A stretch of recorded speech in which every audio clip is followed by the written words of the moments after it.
Okay.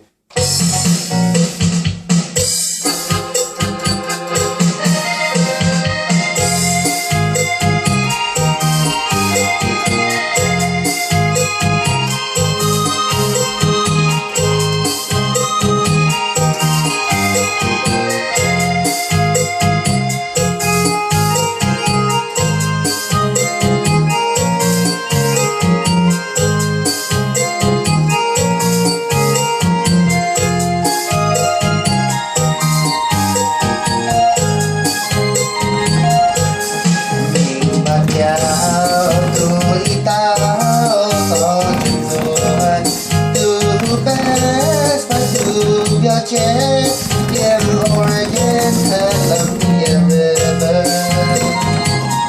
vừa đi mất nhau bạn nhau có phải yêu yêu tâm mua dần nhau thâu nhận tỏ chân là biết khó sai mình mất nhau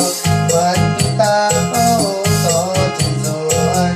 anh phần chiếu tháo hồn anh tháo để cả đời đang của tại nhàn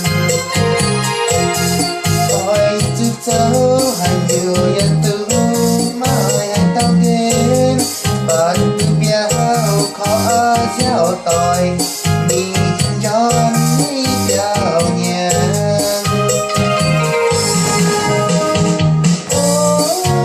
bắt béo trời kinh đông nam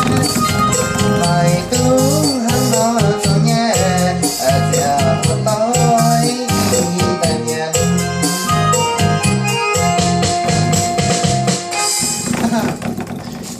야, 나 cái chó nhà nha.